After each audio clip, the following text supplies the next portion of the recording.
नमस्कार, आप देख रहे हैं डीडी न्यूज। मैं हूं आपके साथ भावना नैयर। देश और दुनिया की बड़ी और अहम खबरों को लेकर हाजिर हैं। शुरुआत करते हैं इस बुलेटिन के इस वक्त की अहम सुर्खियों के साथ। आज राज्यसभा में बजट पर चर्चा का जवाब दे सकती हैं वित्त मंत्री निर्मला सीतारमण। तो वहीं लोकसभा में नेता विपक्ष राहुल गांधी के खिलाफ विशेषाधिकार हनन नोटिस की तैयारी। कर्नाटक में लोकायुक्त की बड़ी कार्रवाई, 4 सरकारी अधिकारियों के ठिकानों पर एक साथ छापा। कड़ी सुरक्षा के बीच बांग्लादेश में संसदीय चुनाव और जनमत संग्रह। आवामी लीग ने बांग्लादेश में अस्थिरता की चेतावनी दी, चुनाव को बताया मजाकिया।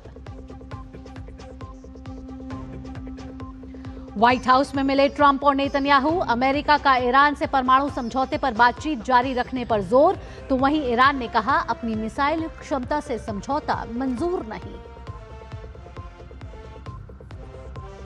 और टी20 विश्व कप में आज भारत का मुकाबला नामीबिया से। जीत के सिलसिले को बरकरार रखने के इरादे से मैदान पर उतरेगी टीम इंडिया।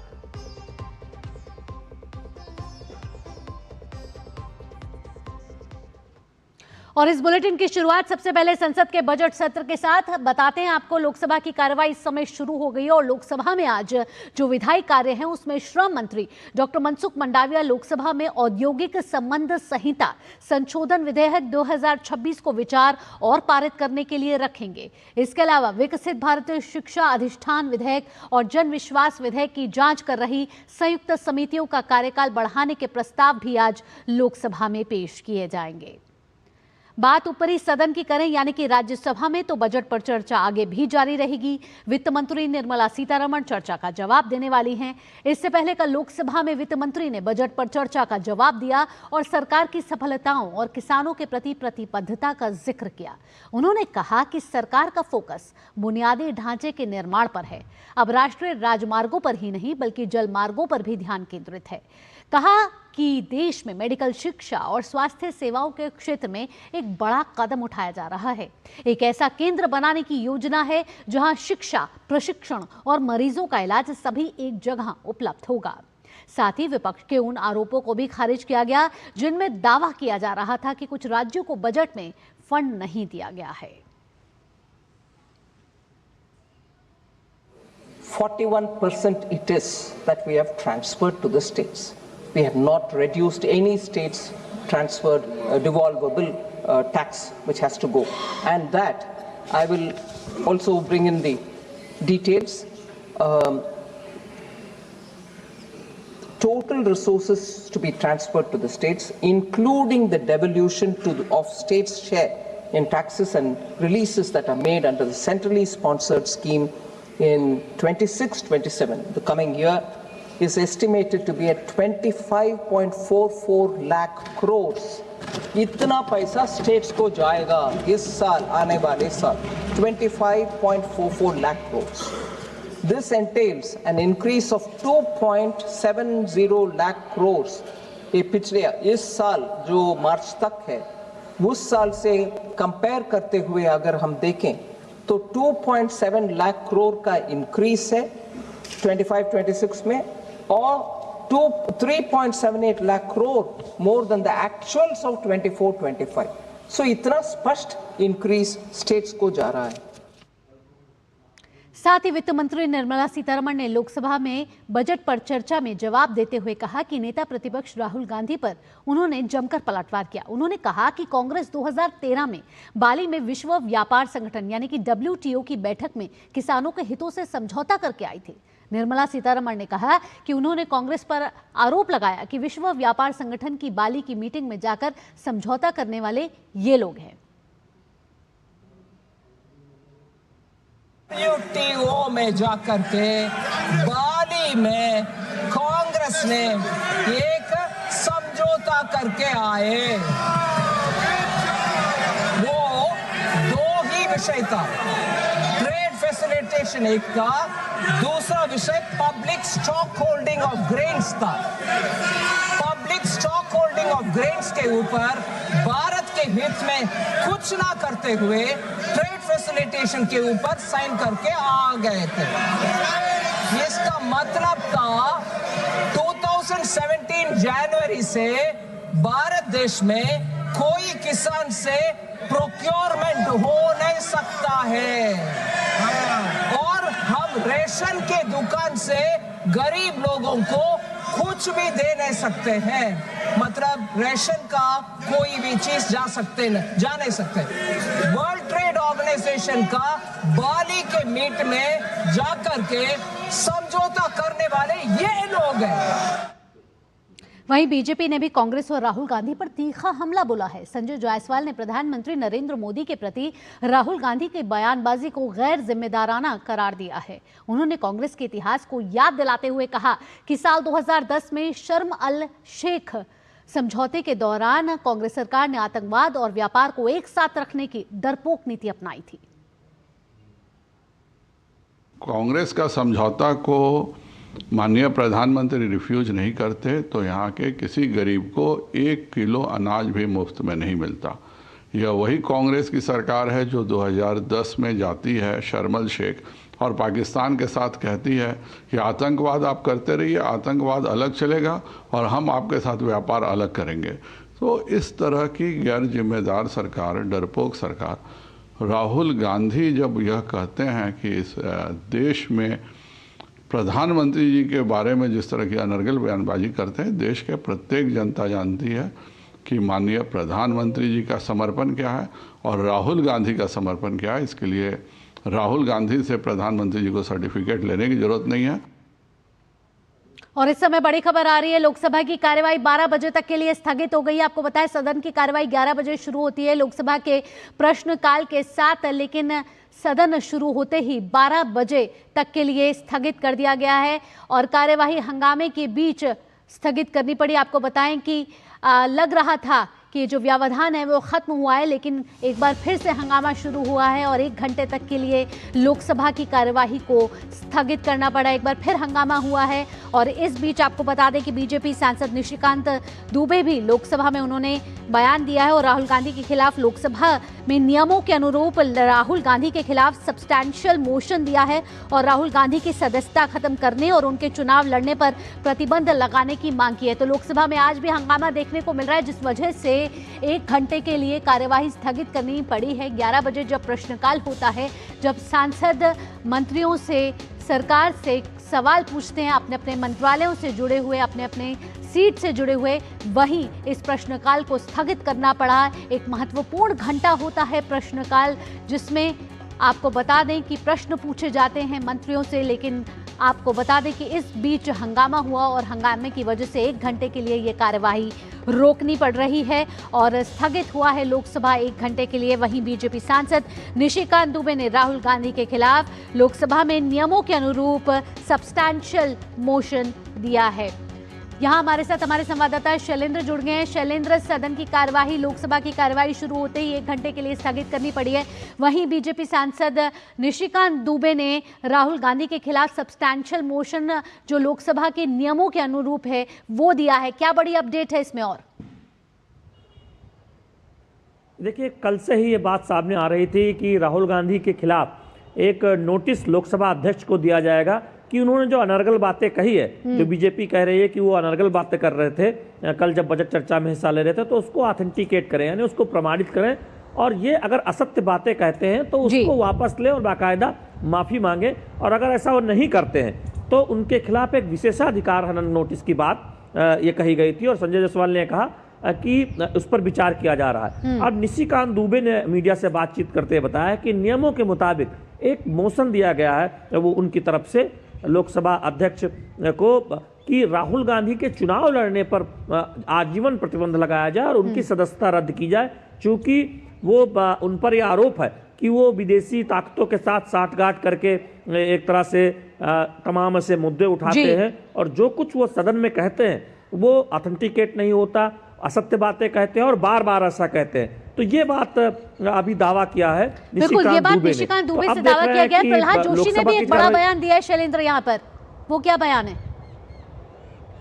जी बिल्कुल, प्रहलाद जोशी भी कल जब आए थे उन्होंने ये बात कही थी और आज भी इस बात को दोहराया कि जो कुछ राहुल गांधी ने कहा एनर्जी सिक्योरिटी को लेकर या फिर बाकी अन्य बातों को लेकर, उसमें कोई तथ्य नहीं है। और इसीलिए राहुल गांधी को इस तरह के बयानबाजी से बचना चाहिए। वो नेता प्रतिपक्ष है और आखिर वो इस तरह की बयानबाजी क्यों करते हैं, ये कांग्रेस पार्टी को देखना चाहिए। तो अब हम देख रहे हैं कि टकराव की ओर फिर बिल्कुल टकराव की स्थिति यहाँ शैलेंद्र साफ तौर पर दिख रही है, लेकिन प्रियंका गांधी की तरफ से भी यहाँ राहुल गांधी को बचाने की भरपूर कोशिश की जा रही है। प्रियंका गांधी यहाँ क्या बोल रही है?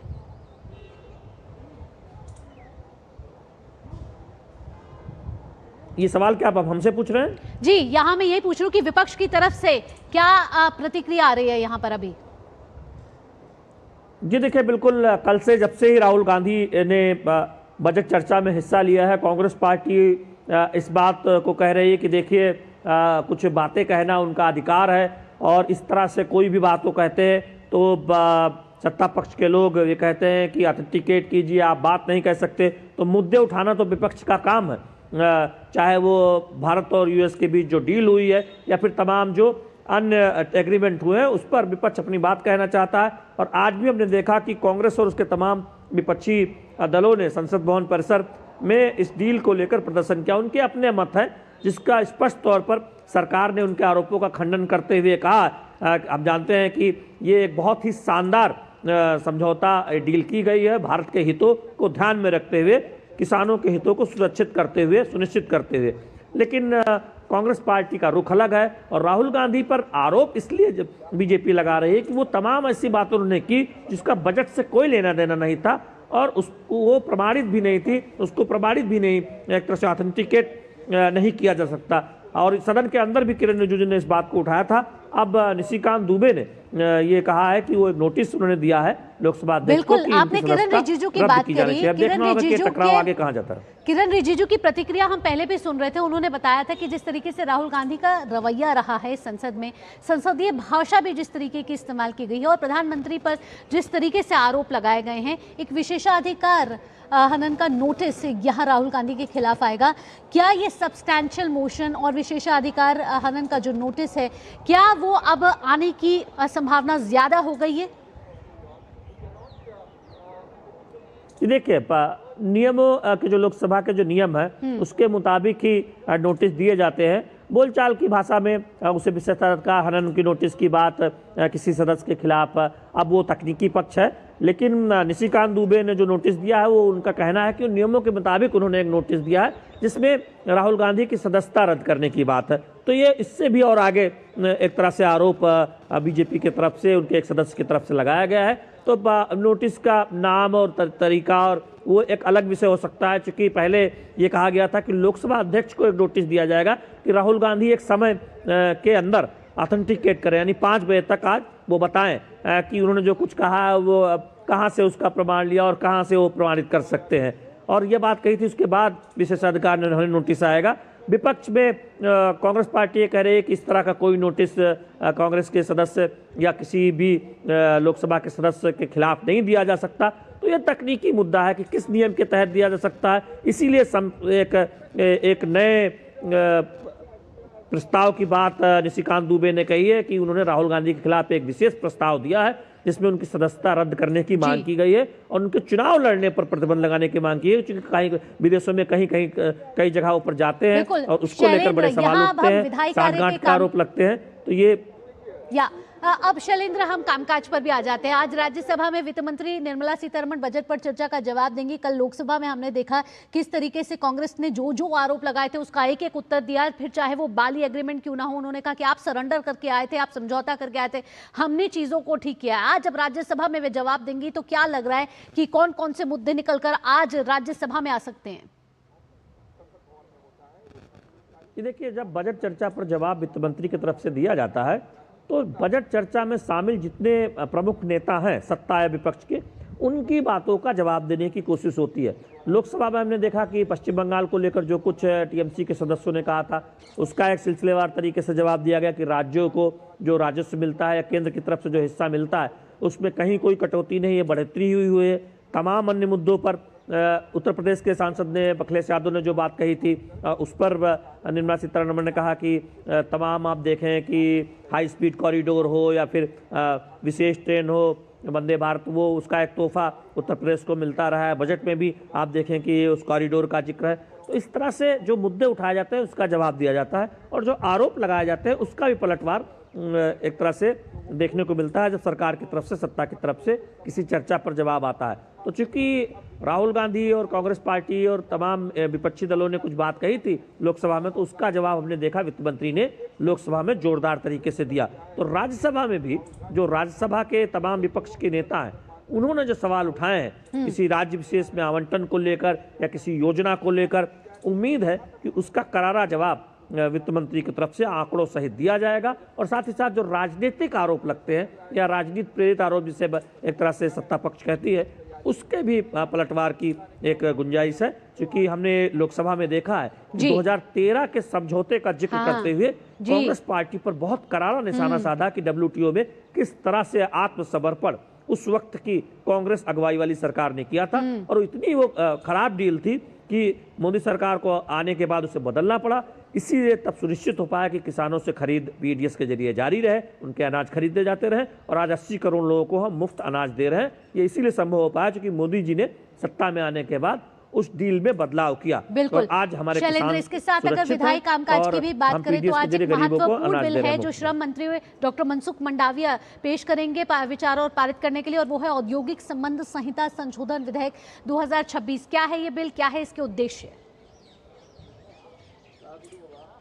ये देखिए, अब हम जानते हैं कि औद्योगिक कामकाज में नियमों को लेकर कुछ सरलता की जरूरत थी, और पुराना जो कानून है उसमें एक बदलाव की बात कही जा रही थी। तो उस दिशा में ये विधेयक है जिसमें ऐसे प्रस्ताव हैं कि जो जटिलताएं हैं नियमों में वो श्रमिकों को लेकर या कामकाज को लेकर उनको सरल बनाने की बात कही गई है। देखिए, एक बात और याद रखनी होगी कि सरकार लगातार श्रमिकों के हित में कुछ ऐसे कदम उठा रही है जिससे हमने देखा कि लेबर कोड या फिर 4 जो श्रम कोड, तमाम जो पहले 29 के करीब जो अलग अलग कोड थे उनको इकट्ठा करके 4 कोड में लाकर बेहतर कामकाजी माहौल हो फैक्ट्रियों में, और श्रमिकों को अधिकार सुनिश्चित हो, उनकी सोशल सिक्योरिटी बेहतर हो, उसके जुड़ा जो कानून है, जो कोड है, वो लागू किया गया है। अब उस दिशा में कामकाजी माहौल बेहतर हो, हमारी उत्पादकता बेहतर हो, श्रमिकों को बेहतर माहौल मिले, उससे जुड़ी जो जटिलताएं थी उनको दूर करने के लिए ये बिल लाया गया। बिल्कुल। चलिए, लोकसभा की कार्यवाही हालांकि 1 घंटे के लिए स्थगित कर दी गई है, लेकिन जब 12 बजे सदन की कार्यवाही फिर शुरू होगी तो देखना होगा कितना सुचारू रूप से आज सदन चल पाता है कि नहीं। फिलहाल शैलेंद्र, तमाम जानकारियों के साथ आपका बहुत बहुत धन्यवाद। आगे भी आपसे अपडेट लेते रहेंगे। और यहाँ भाजपा सांसद लोकसभा में निशिकांत दुबे ने क्या कुछ कहा है, आइए सुनते हैं।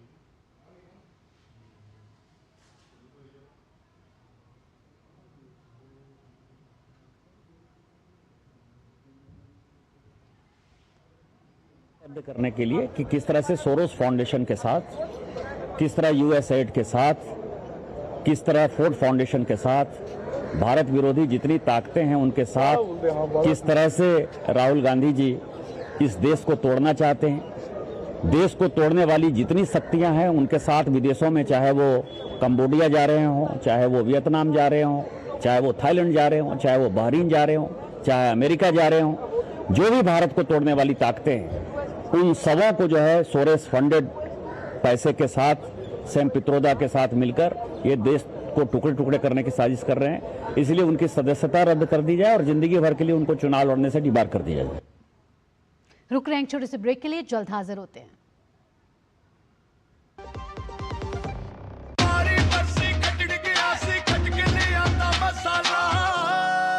मसाला ओए, छोलिए दा या लोबिए दा, पंजाबी छोले दा या पिंडी चने दा। अब छोलिया हो या लोबिया, पंजाबी छोले या पिंडी चने, सब कुछ मजेदार बने। Message message message dear investor, एक एक्सपर्ट स्टॉक टिप खास आपके लिए। ये ऐप डाउनलोड करो और पैसे डबल करो। एक्सपर्ट जी, बदमाश का बाप हूँ मैं। ऐप डाउनलोड करने से पहले मैं आपका पूरा रिपोर्ट कार्ड निकालूंगा। मैं मूर्ख नहीं हूँ। डिस्टेंस UPI कहता है अगर कोई ऐसी सलाह दे तो पहले एडवाइजर की पूरी जांच कर ले और कहे मैं मूर्ख नहीं।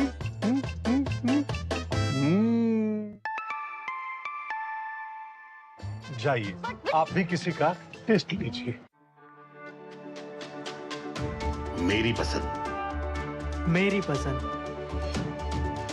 मेरी पसंद, मेरी पसंद है। हमारी पसंद। हम सबकी पसंद। मजबूत देश का मजबूत सरिया हो गया स्टील। ब्रेक के बाद आपका स्वागत है। केंद्रीय ट्रेड यूनियन और किसान संगठन के राष्ट्रव्यापी हड़ताल और भारत से कर्नाटक के national front of Indian trade unions ने खुद को अलग कर दिया है। संगठन के अध्यक्ष वी वेंकटेश ने यह साफ कहा है कि इस हड़ताल के पीछे सिर्फ राजनीति है। केंद्र सरकार द्वारा लाए गए सभी श्रम सुधार मजदूरों के हित में है। Sir, we supporting to the central government. Whatever the code as introduced by new 4 wage code, we are welcome about wage code. Whatever the more Narendra Modi ji and Manish Mandoy ji and regarding of the Labour Secretary Vandana Gurna ji, I am welcome to the whatever new codes. In favor of the workers only, this code as introduced. We are searching the new code. The maternity benefit, we want to go for the state government. And same thing, Payment Wages Act, we want to go to file a case in the state government. But in this code, now we can file a case in the central government itself, whatever the central government is. और अब बात करेंगे अंतर्राष्ट्रीय जगत की। बात करते हैं बांग्लादेश में हो रहे आम चुनाव की। बांग्लादेश में आज कड़ी सुरक्षा के बीच संसदीय चुनाव और जनमत संग्रह के लिए मतदान चल रहा है। सुबह 7:30 बजे से शुरू हुआ है ये मतदान और शाम 4:30 बजे तक जारी रहेगा। आपको बता दें कि ये मतदान 299 निर्वाचन क्षेत्रों के 42,700 से ज्यादा मतदान केंद्रों पर हो रहा है। शेरपुर 3 की जो सीट है उस पर जो उम्मीदवार की मृत्यु के कारण वहां मतदान स्थगित कर दिया गया है। निर्वाचन आयोग के अनुसार 12 करोड़ 77 लाख मतदाता मतदान के पात्र हैं। संसदीय चुनावों के साथ साथ मतदाता प्रस्तावित जुलाई चार्टर के तहत प्रमुख संवैधानिक और संस्थागत सुधारों के लिए जनमत संग्रह भी हो रहा है। चुनाव के मद्देनजर लगभग 9,58,000 सुरक्षा कर्मियों को तैनात किया गया है और 90% से ज्यादा मतदान केंद्रों पर सीसीटीवी निगरानी की व्यवस्था की गई है। पिछली सरकार को हटाने वाले आंदोलन के लगभग 18 महीने बाद हो रहा यह चुनाव बांग्लादेश के लोकतांत्रिक भविष्य की दृष्टि से महत्वपूर्ण माना जा रहा है।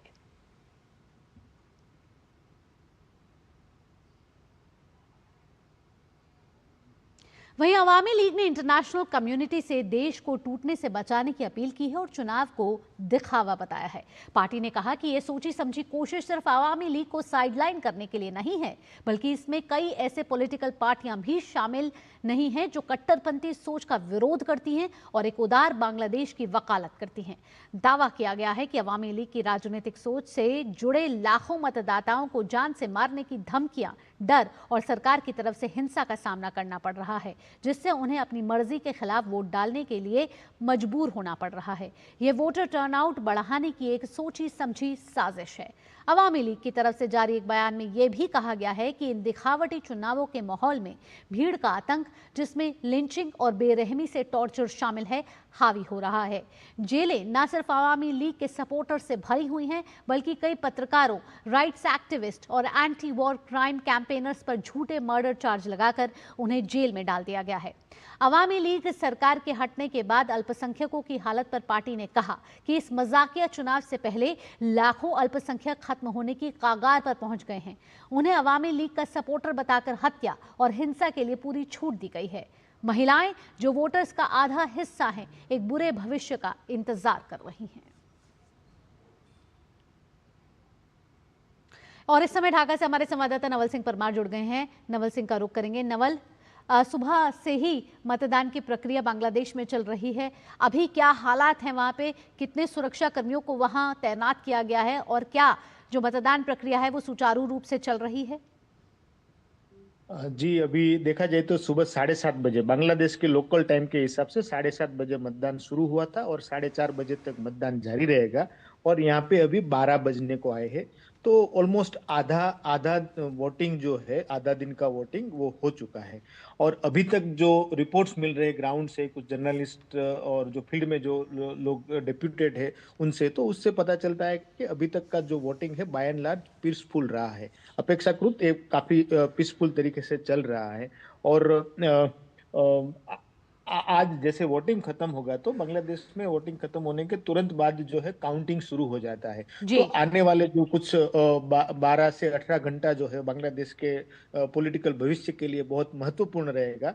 वोटिंग के साथ साथ यहाँ पे रेफरेंडम भी जो है हो रहा है, जनमत संग्रह भी हो रहा है, जिसमें करीब 47 मुद्दे हैं जिसके ऊपर एक ही यस या नो में जवाब देना है। तो लोगों में रेफरेंडम को लेके काफी कंफ्यूजन है, क्योंकि आप 47 क्वेश्चन का आपको एक ही जवाब देना है, या तो हाँ बोलो या ना बोलो। तो उसकी वजह से यहाँ पे काफी कंफ्यूजन है। और यूनुस एडमिनिस्ट्रेशन का एक सोची समझी साजिश है कि उन्होंने बीएनपी और अदर पॉलिटिकल पार्टी की मना करने के बावजूद रेफरेंडम को वोटिंग के साथ साथ मिला दिया, ताकि जिस पार्टी को फेवर करना चाहते हो, party behind throne Jamaat Islami, उनको थोड़ा उनकी स्टेट एडमिनिस्ट्रेशन का सपोर्ट मिल जाए। लेकिन लकीली लास्ट वीक में ही इलेक्शन कमीशन ने मना कर दिया कि जो स्टेट गवर्नमेंट के ऑफिशियल्स है वो रेफरेंडम को वोट करने के लिए बोल सकते हैं, लेकिन किस तरफ वोट करना है उसके बारे में नहीं बोल सकते। तो उसके बाद ये मामला थमा है।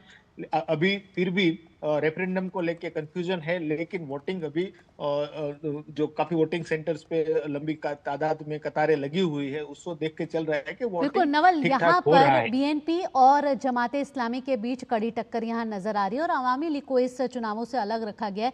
वो अवामी लीग जिसने 15 साल शेख हसीना के कार्यकाल में राज किया है बांग्लादेश पे, लेकिन जिस तरीके से अब बीएनपी और जमाते इस्लामी के बीच में जो टक्कर नजर आ रही है, क्या लग रहा है किसका स्ट्रॉन्ग हैंड है और कौन से बड़े फैक्टर्स इस समय एक महत्वपूर्ण रोल अदा कर रहे हैं उस बांग्लादेश पर जो इस समय राजनीतिक अस्थिरता के दौर से गुजर रहा है, साथ ही साथ अर्थव्यवस्था बुरी तरीके से चरमराई हुई है?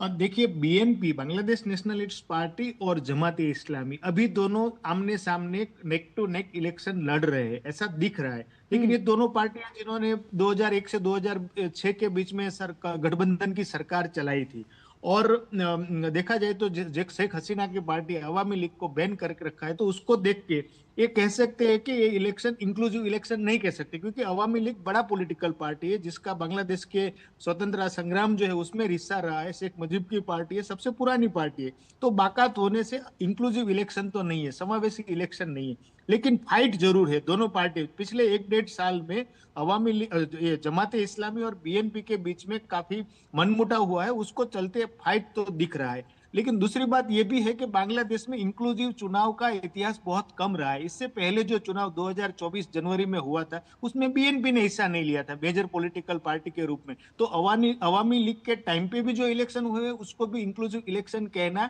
एक सवालिया निशान खड़ा करता है। तो अभी बांग्लादेश का जो इतिहास, एक मेजर पॉलिटिकल पार्टी पिछले 10-15 साल से देखे तो इलेक्शन से बाहर रहा है, कोई ना कोई कारण की वजह से।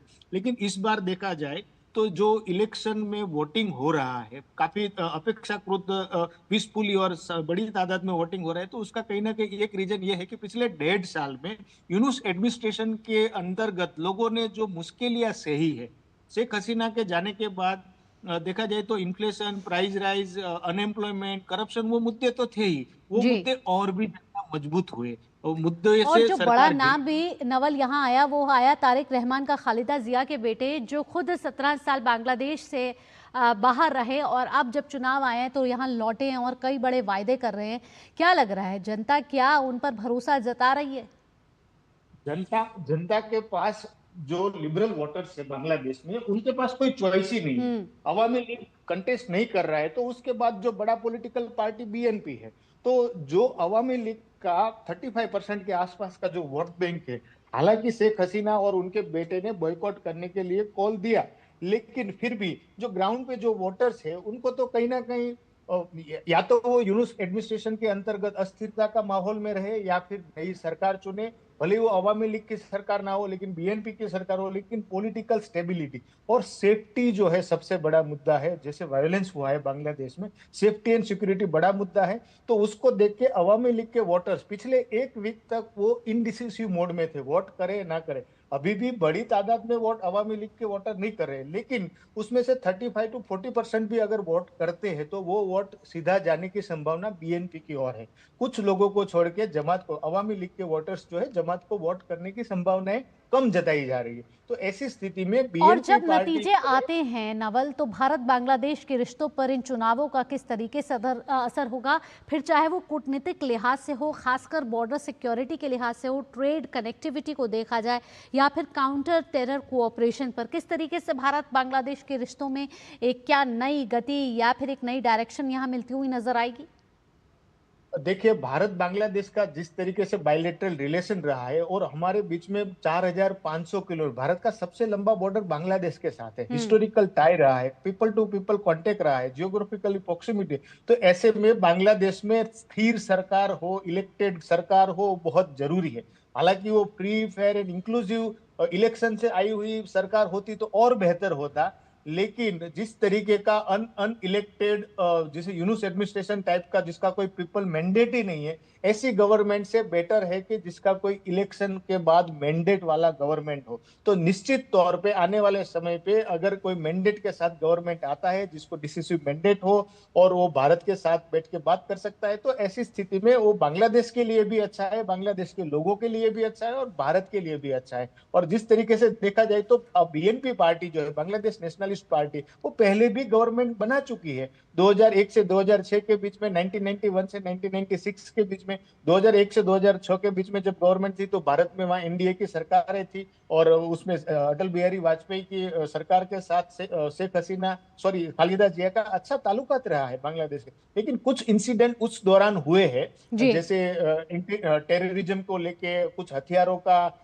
सप्लाई में बांग्लादेश के कुछ पॉलिटिकल लीडर्स का नाम आया था, टेररिज्म को बढ़ावा या भारत के नॉर्थ ईस्ट में जो है कुछ इंसर्जेंट है उसको सपोर्ट करने की बातें थी। लेकिन उस टाइम का दौर अलग था, अब का दौर अलग होने वाला है। बिल्कुल, अब का दौर ऐसा है जब बांग्लादेश खुद महंगाई, कर्ज और भ्रष्टाचार से ग्रस्त है। तो इस समय बांग्लादेश की जनता यही चाह रही है कि एक स्थिर सरकार आए ताकि वो बांग्लादेश की भला कर सके और जो भी राजनीतिक अस्थिरता है और अर्थव्यवस्था चरमराई हुई है उसको ठीक कर सके। साथ ही साथ जो भारत बांग्लादेश के कूटनीतिक संबंध हैं वो भी कहीं ना कहीं मजबूत हो, क्योंकि आप देखें तो साउथ ईस्ट एशिया में जिस तरीके से बांग्लादेश एक महत्वपूर्ण भूमिका निभाता है जियोपॉलिटिक्स के तौर पर, इंडो पैसिफिक के लिए बांग्लादेश एक महत्वपूर्ण फैक्टर है। ऐसे में बांग्लादेश के इस चुनावों पर अभी सभी की नजर है। फिलहाल नवल, तमाम जानकारियों के साथ आपका बहुत बहुत धन्यवाद। आगे बढ़ते अब, लोकायुक्त के अधिकारियों ने आज कर्नाटक में 4 सरकारी अधिकारियों से जुड़े कई परिसरों पर एक साथ छापेमारी की है। लोकायुक्त के अनुसार कथित अनियमितताओं की जांच के तहत बेंगलुरु, दावणगेरे और धारावड़ स्थित इन अधिकारियों की संपत्ति की तलाशी ली गई, जिन अधिकारियों की जांच की जा रही है उनमें बेंगलुरु स्थित कर्नाटक आवासीय शिक्षा संस्थान के अधीक्षक अभियंता HM जनार्दन और दावणगेरे स्थित बेस्कॉम के सहायक कार्यकारी अभियंता सिविल अर्जुन RH शामिल हैं। और असम में विधानसभा चुनावों से पहले विशेष पुनरीक्षण प्रक्रिया का काम पूरा कर लिया गया है। इस दौरान मतदाता सूची में 5,86,000 नए नाम जोड़े गए हैं, जबकि 2,43,000 नामों को ड्राफ्ट लिस्ट से हटा दिया गया है। स्पेशल डिवीजन की प्रक्रिया जैसे आप जानते हैं 10 फरवरी को समाप्त हो गई सभी 35 जिलों में। ये प्रक्रिया नवंबर में शुरू की गई थी, जिसमें हमने प्रत्येक घर में विजिट किया BLO के माध्यम से, और उसमें हम लोगों ने ये जानने का प्रयास किया कि कितने लोग हैं जो यहाँ मर गए हैं, कितने लोग हैं जो परमानेंटली शिफ्ट कर गए हैं। वो नंबर करीब करीब 10 लाख के आसपास आया, और हमने ये नंबर भी जाना कि अराउंड 6,27,000 ऐसे बच्चे हैं जिन्हें 18 साल के होने वाले हैं और जो का नया नाम जुड़ना चाहिए। उसके बाद 27 दिसंबर को हमने ड्राफ्ट वोटर लिस्ट पब्लिश की। जो नाम जुड़े हैं वो 5,86,000 हैं, जो नाम कटे हैं वो भी 10-10.5 लाख ही हैं, जितना हम लोगों ने पहले शिनाख्त किया था। और जो नई वोटर लिस्ट जो निकली है उसमें नेट जो डिलीशन है वो 2,43,000 का है। और अब पर्यावरण से जुड़ी खबर, नेट जीरो कार्बन उत्सर्जन के लक्ष्य को हासिल करने की दिशा में भारतीय रेलवे ने एक ऐतिहासिक उपलब्धि दर्ज की है। रेलवे ने ब्रॉड गेज नेटवर्क का अब 99.4% विद्युतीकरण पूरा कर लिया है। इस बड़े बदलाव के कारण डीजल की खपत में 62% की प्रभावशाली कमी आई है। आंकड़ों के अनुसार आपको बताएं, साल 2016-17 की तुलना में साल 2024-25 में रेलवे ने 178 करोड़ लीटर डीजल की बचत की है। ऊर्जा आत्मनिर्भर आत्मनिर्भरता की इस दौड़ में अब तक देश के 25 राज्य 100% विद्युतीकरण का गौरव हासिल कर चुके हैं, जो भारतीय रेल को दुनिया के सबसे बड़े हरित परिवहन नेटवर्क के रूप में स्थापित करने की दिशा में एक क्रांतिकारी कदम है।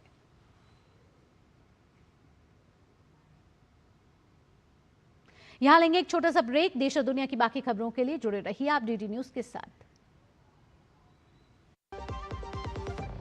सब तो आ गए, रो क्यों रही है? सब तो आ गए, लेकिन स्वाद नहीं आया। अब आया असली स्वाद। हाँ, अब आया स्वाद। जब स्वाद के बड़े हों लाले तो MDH का चंकी चाट मसाला डालें। MDH का चंकी चाट मसाला। MDH। जब धरती चीर कर निकलता है लोहे का पत्थर और मिलता है मोंगिया के जोश से, फिर तपता है, पिघलता है और बनता है फौलाद। अब होता है सरिया सारी खूबियों के साथ। मोंगिया स्टील, मजबूत देश का मजबूत सरिया। Message message message. Dear investor, एक एक्सपर्ट स्टॉक टिप खास आपके लिए। ये ऐप डाउनलोड करो और पैसे डबल करो। एक्सपर्ट जी, बदमाश का बाप हूँ मैं। ऐप डाउनलोड करने से पहले मैं आपका पूरा रिपोर्ट कार्ड निकालूंगा। मैं मूर्ख नहीं हूँ। डिस्टेंस। यूपीआई कहता है अगर कोई ऐसी सलाह दे तो पहले एडवाइजर की पूरी जांच कर ले और कहे मैं मूर्ख नहीं।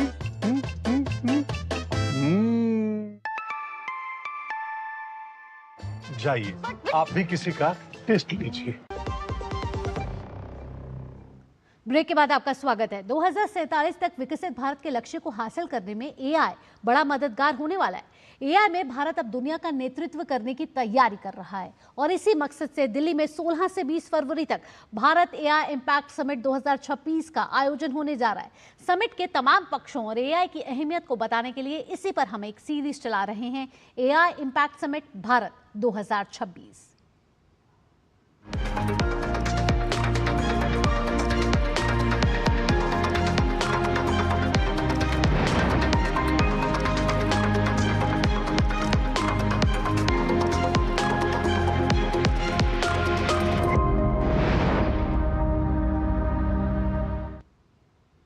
कृषि क्षेत्र की बात करें तो आइए देखते हैं कि एआई कृषि क्षेत्र में क्या नया अध्याय लिख रहा है। मौसम की सटीक जानकारी से लेकर मिट्टी परीक्षण, कीट नियंत्रण और बाजार भाव तक एआई तकनीक खेती को स्मार्ट, सुरक्षित और मुनाफेदार बना रही है। कैसे बदल रही है एआई आधारित भारतीय कृषि की तस्वीर, आइए जानते हैं इस खास रिपोर्ट के जरिए। एआई से सशक्त किसान, एआई से खेती बनी स्मार्ट।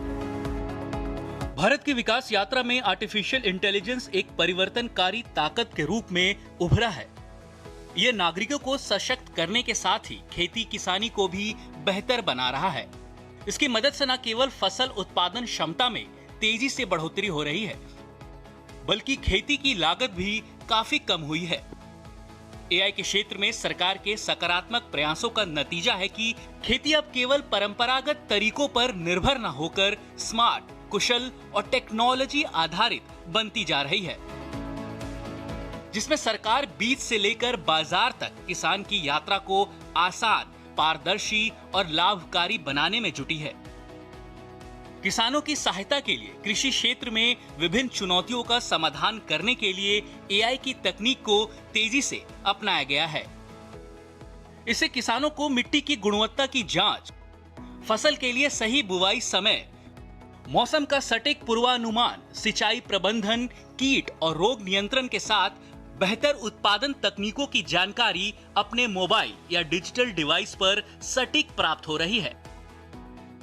कब क्रॉप्स को सो करना है, कभी उन कैसे इरिगेशन करना है, कैसे फर्टिलाइजर यूज करना है और कौन से पेस्ट आ रही हैं, ये सारे फैसले और सारे जो डिसीजंस हैं ये एआई के द्वारा और बेहतरीन हो सकती हैं और उससे क्रॉप प्रोडक्टिविटी बढ़ सकती है और फार्मर्स की इनकम बढ़ सकती है। प्रधानमंत्री जी ने डबलिंग फार्मर्स इनकम एक बहुत बड़ा लक्ष्य बनाया है, ये एआई से हासिल हो सकता है। सरकार की क्रांतिकारी पहल में किसान ई मित्र एआई संचालित चैटबॉट भी अहम भूमिका निभा रहा है, जो किसानों की योजनाओं के साथ मौसम और बाजार की जानकारी 24 घंटे उपलब्ध देने में सक्षम है। ये चैटबॉट 11 भाषाओं में उपलब्ध है, जिससे किसानों को उनकी मूल भाषा में भी जवाब मिलता है। इसके अलावा राष्ट्रीय कीट निगरानी प्रणाली से किसान कीट प्रबंधन से संबंधित सलाह प्राप्त करके कीटों से होने वाले नुकसान को कम कर रहे हैं। मोदी जी की सरकार है जिसने एआई का उपयोग किसानों की उत्पादकता बढ़ाने में, सततता के लिए और आजीविका के सुधार में लाने के लिए करने का फैसला किया है। हमने एक नहीं अनेकों योजनाएं बनाई है। एक है हमारी किसान ई मित्र, और किसान ई मित्र ये आवाज आधारित एआई चैटबॉट है। पीएम किसान सम्मान निधि हो, फसल बीमा योजना हो, किसान क्रेडिट कार्ड से जुड़ी समस्याएं हो, किसान अपने सवाल इस चैटबॉट के माध्यम से पूछता है और उसको तत्काल जवाब मिलता है। और ये केवल हिंदी और अंग्रेजी में नहीं है। मुझे बताते हुए प्रसन्नता है कि 11 क्षेत्रीय भाषाओं में किसानों के सवाल का जवाब देने का काम एआई के माध्यम से दिया जा रहा है। वित्त वर्ष 2026-2027 के आम बजट में भी किसानों को सशक्त बनाने, उन्हें नई तकनीक से जोड़ने और कृषि क्षेत्र की उत्पादकता बढ़ाने पर जोर दिया गया है। वित्त मंत्री ने बजट भाषण में किसानों के लिए भारत विस्तार नाम से एक नई पहल की घोषणा की है, जिससे कृषि क्षेत्र में डिजिटल क्रांति के रूप में देखा जा रहा है। भारत विस्तार एक बहुभाषी एआई सिस्टम होगा जो किसानों को खेती से जुड़ी सारी जरूरी जानकारी एक ही प्लेटफॉर्म पर उपलब्ध कराएगा। इससे कृषि उत्पादकता में वृद्धि होगी, जो किसानों को उचित निर्णय लेने में सक्षम बनाएगा। इस पहल से किसानों को सिर्फ खेती की तकनीक नहीं, बल्कि बाजार की जानकारी, बीज और उर्वरक से जुड़ी सलाह भी मिल सकेगी। कुल मिलाकर खेती में एआई तकनीक गेम चेंजर साबित होने के साथ किसानों को आत्मनिर्भर भी बना रहा है। Bureau report, DD news.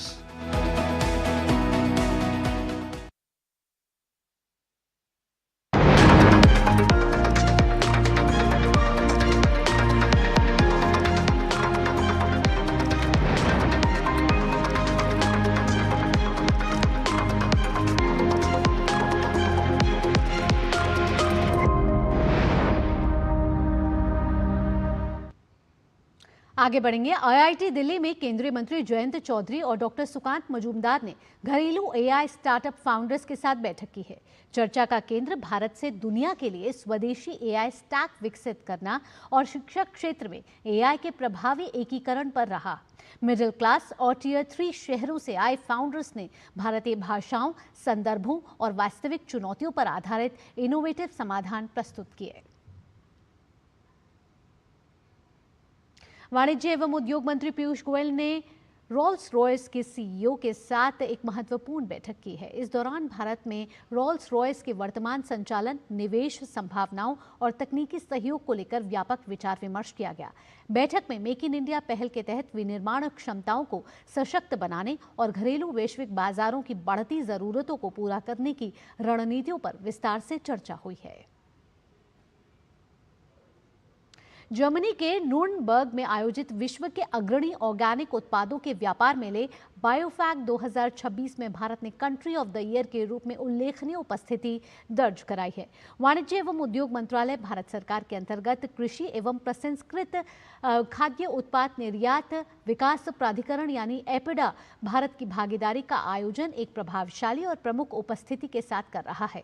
इस माध्यम से दुनिया भर में भारत की समृद्ध कृषि विरासत, जैविक खेती की परंपरा और विश्वसनीय वैश्विक आपूर्तिकर्ता के रूप में भारत की उभरती साख को प्रदर्शित कर रहा है।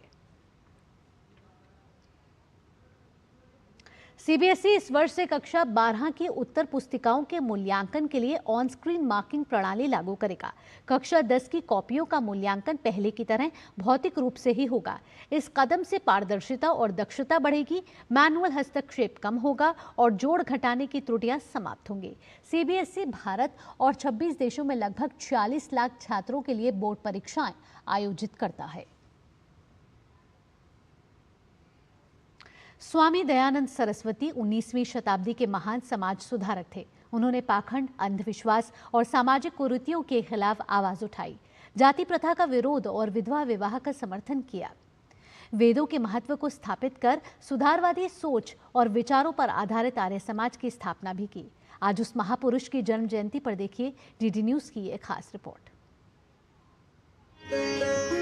19वीं शताब्दी में जब हम अपनी संस्कृति और आस्था को पश्चिमी संस्कृति के सामने कमतर समझते थे, तब एक ऐसे महापुरुष का अवतरण हुआ जिन्होंने हमें आत्मसम्मान और पुनर्जागरण का मार्ग दिखाया। वे महापुरुष थे स्वामी दयानंद सरस्वती। 12 फरवरी 1824 को गुजरात में जन्मे स्वामी दयानंद सरस्वती ने शिक्षा से लेकर समाज के उत्थान के लिए जीवन पर्यंत काम किया और इसी कारण सन्यासी योद्धा कहलाए।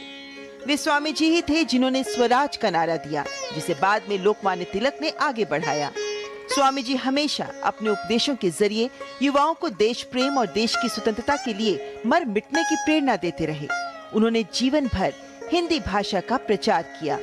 स्वामी दयानंद सरस्वती ने 10 अप्रैल 1875 को आर्य समाज की स्थापना की, जिसका मकसद देश में रूढ़ियों, कुरीतियों, आडंबरों, पाखंडों से मुक्त एक नए स्वर्णिम समाज की स्थापना करना था।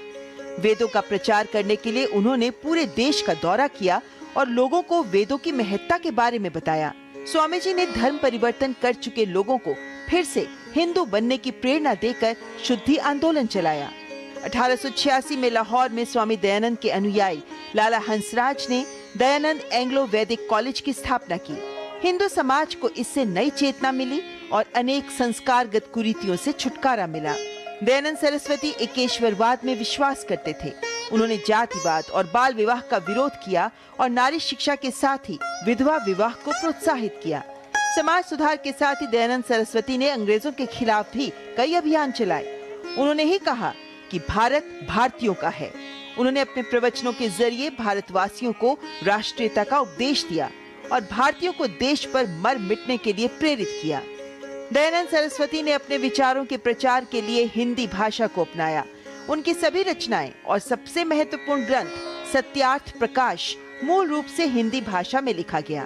सत्यार्थ प्रकाश विश्व भर में व्याप्त बुराइयों और चमत्कारों को चुनौती देने वाला सबसे पहला ग्रंथ है। दयानंद सरस्वती धार्मिक संकीर्णता और पाखंड के घोर विरोधी थे।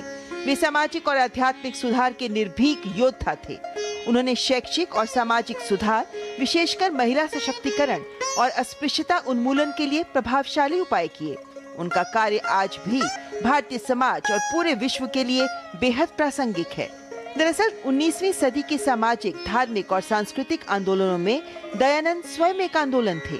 शिक्षा का प्रसार, कुप्रथाओं और कुरीतियों का निवारण, स्त्री और पिछड़ों की शिक्षा, स्वदेशी राष्ट्रीयता का विकास, रूढ़िवादिता को खत्म करने और अपनी संस्कृति के प्रति गर्व का भाव जगाने के लिए जो ठोस काम स्वामी दयानंद सरस्वती ने 150 वर्ष पहले किया, वो आज तक कोई व्यक्ति या संगठन नहीं कर पाया। 30 अक्टूबर 1883 को भारत के इस दूरदर्शी और क्रांतिकारी समाज सुधारक का निधन हो गया। दयानंद जितने प्रासंगिक 19वीं सदी में थे, उतने ही प्रासंगिक हर युग और हर खंड में रहेंगे। कारण विज्ञान और तकनीक चाहे जितनी उन्नति कर ले, मनुष्य की धर्म, अर्थ, काम व मोक्ष की भावभूमि वही रहेगी जो अनादिकाल से चली आ रही है और जो अनंत काल तक चलती रहेगी। स्वामी दयानंद सरस्वती अपने महान व्यक्तित्व एवं विलक्षण प्रतिभा की वजह से जनमानस के हृदय में आज भी विराजमान हैं। Bureau report, DD news. और अब सीधा रुख करेंगे केंद्रीय मंत्री धर्मेंद्र प्रधान भारत मंडपम में भारत बोधन एआई कॉन्क्लेव में हिस्सा ले रहे हैं। होल्डिंग ठीक से किया, वो आगे चढ़ गया। हम सब यहाँ अनुभवी लोग हैं, सबकी जिंदगी का अपना अपना एक स्टोरी है। हमारी जिंदगी की टर्निंग पॉइंट तब आई जब हमारी जिंदगी में कोई मेंटर आया। मित्रों, भारत में वो थॉट प्रोसेस है, मशीन प्लस इमोशन दोनों को मिला के अगर हम एक एआई मॉडल बनाते हैं, एआई आर्किटेक्चर खड़ा करते हैं, तब हम दुनिया की एक बहुत बड़े ताकत बन सकते हैं। मैंने कहा 30 करोड़ विद्यार्थी हमारी कैंपसेस में। हमारी देश की वर्क नंबर है 55 करोड़। ऐसे वर्किंग एज ग्रुप में देश में लगभग 90 करोड़ लोग हैं, 900 मिलियन। उनमें से काम कर रहे हैं 550 मिलियन, 55 करोड़ लोग। ये लगभग 57% है, 58% है। अगर हमें डेवलप्ड इकोनॉमी होना है तब हमको इस परसेंटेज को बढ़ाकर 75 करना है। लगभग 70 करोड़ लोगों को वर्कफोर्स में हमको देखने को मिलेगा, देखना पड़ेगा। 30 करोड़ स्टूडेंट और वर्कफोर्स की पॉपुलेशन, थोड़ा ओवरलैपिंग होगा, ये लगभग 80 करोड़ रहेगा, near 2/3 of the entire population. अभी डिसरप्टिव दुनिया में इन सभी को नया विषय की जानकारी की आवश्यकता होगी, नया विषय से अभ्यास उनको करना ही पड़ेगा। इसकी रास्ता क्या है? हमारे देश में 1 करोड़ स्कूल टीचर है, 15 लाख इंस्टीट्यूशन है। हमारे देश में लगभग 70,000 हायर एजुकेशन इंस्टीट्यूशन है। Near 5 crore 4.46 crore student higher education में विद्यार्थी आ चुके हैं। 15-20 लाख हायर एजुकेशन की टीचर्स है, कोचिंग सेंटर्स है, ट्यूटर्स है, होम ट्यूटर्स है। ये जो दुनिया है, शिक्षा की जो दुनिया है, जिनके आधार पर लगभग 80-90 करोड़ लोगों को not only education, not only concept clarity, skills की भी आवश्यकता होती है। Skilling, reskilling, upskilling. अगर हमारी इस लगभग इस 80 करोड़ लोगों को हम एक समय अवधि में दुनिया की अर्थनैतिक विकास के आधार पे दुनिया के सामाजिक राजनीतिक चुनौतियों को समझते हुए हम अगर नवाचार करेंगे, इनोवेशन करेंगे, तभी जाके हम एक फॉरवर्ड स्टेज पे रह पाएंगे। हमारी भारत के पास उसकी कोई विकल्प ही नहीं है। 2047 तक भारत को अगर डेवलप्ड इकोनॉमी होना है, मित्रों, हमको आज हमारी इकोनॉमी की साइज है लगभग $4.18 ट्रिलियन। इसमें हम 4th पोजीशन पे। उसमें से इस 4 में से $2 ट्रिलियन को अचीव करने के लिए हमको 47 to 14 तक समय लगा। 14 से 25-26 तक हमने एडिशनल $2.18 ट्रिलियन को ऐड ऑन किया है। इंडिया एआई इम्पैक्ट समिट 2026 से पहले ये एक महत्वपूर्ण आयोजन हो रहा है जिसका शिक्षा मंत्रालय आयोजन कर रहा है। भारत बोधन एआई कॉन्क्लेव जो भारत मंडपम में हो रहा है, जहां शिक्षा मंत्री धर्मेंद्र प्रधान संबोधन दे रहे थे और बता रहे थे कि कैसे शिक्षा के क्षेत्र में एआई तेजी से प्रगति कर रहा है और कैसे एआई का भविष्य शिक्षा के क्षेत्र में अब जो आगे का रोड मैप है वो क्या होगा। उन्होंने कहा कि एआई को समावेशी बनाने की जरूरत है और एआई समावेशी है, साथ ही क्लास 3 से लेकर एडवांस रिसर्च तक किस तरीके से एआई का रोल एक महत्वपूर्ण रोल आगे अदा करने वाला है और विकसित भारत एट 2047 के विजन में भी एआई एक महत्वपूर्ण भूमिका निभा रहा है। अब आगे बढ़ेंगे और खेल की खबरों का रुख कर लेते हैं, जहां आईसीसी T20 विश्व कप में आज भारतीय टीम का सामना नामीबिया से होगा। यह मैच दिल्ली के अरुण जेटली स्टेडियम में खेला जाएगा। भारत ने अपने पहले मैच में अमेरिका को हराया था, वहीं नामीबिया की टीम को अपने पहले मैच में नीदरलैंड से हार का मुंह देखना पड़ा था। अमेरिका के खिलाफ जीत का बिगुल बजाने के बाद अब टीम इंडिया की नजर अपने दूसरे मुकाबले को भी जीतने पर है। टीम का सामना दिल्ली में नामीबिया से है, यानी कि मैन इन ब्लू के पास बेंच स्ट्रेंथ को टटोलने का एक और मौका है। वैसे इस मुकाबले के लिए अभिषेक शर्मा का खेलना मुश्किल है। ऐसे में संजू सैमसन को मौका मिल सकता है जिसे वे जरूर भुनाना चाहेंगे। वैसे पिछले मैच में भारतीय टीम की बल्लेबाजी जिस तरह से लड़खड़ाई थी, टीम उसको जरूर दुरुस्त करना चाहेगी। वहीं गेंदबाजी में अर्शदीप सिंह और मोहम्मद सिराज के साथ ही भारतीय टीम उतरना चाहेगी, जबकि स्पिन डिपार्टमेंट में वरुण चक्रवर्ती और उपकप्तान अक्षर पटेल एक बार फिर से मौजूद दिखाई दे सकते हैं। वहीं नामीबिया की बात करें तो टीम को अपने पहले मैच में नीदरलैंड से हार मिली है। ऐसे में एक और हार टीम की मुश्किलों को बढ़ा देगी। भारत और Namibia ICC T20 world cup में इससे पहले साल 2021 में भिड़े थे, जहां भारत ने नामीबिया को 9 विकेट से हराया था। वहीं दिल्ली के अरुण जेटली स्टेडियम में भारत के T20 इंटरनेशनल रिकॉर्ड को देखें तो भारतीय टीम ने यहां 4 मैच खेले हैं, जिसमें 2 में जीत और 2 में हार मिली है। कुल मिलाकर भारत के लिए ये मुकाबला अपनी ताकत और कमजोरी को टटोलने का एक और मौका है। वहीं नामीबिया के लिए खुद के भरोसे को मजबूत करने के रूप में सामने है। कागज पर भारत पूरी तरह मजबूत और फेवरेट टीम नजर आ रही है, लेकिन क्रिकेट हमें बार बार याद दिलाता है कि मैच बड़े नाम से नहीं, प्रदर्शन से जीता जाता है। क्या दिल्ली में डिफेंडिंग चैंपियन भारत एक बार फिर से दमदार जीत दर्ज करेगी या नामीबिया कोई बड़ा उलटफेर कर पाएगी? सबकी निगाहें हैं दिल्ली के अरुण जेटली स्टेडियम पर। कैमरा पर्सन एसपी दुबे के साथ नारायण सिंह, डीडी न्यूज़, दिल्ली। इसी के साथ इस बुलेटिन में इतना ही। देश और दुनिया की बाकी अहम खबरों के लिए जुड़े रहिए डीडी न्यूज़ के साथ। दीजिए अनुमति, नमस्कार।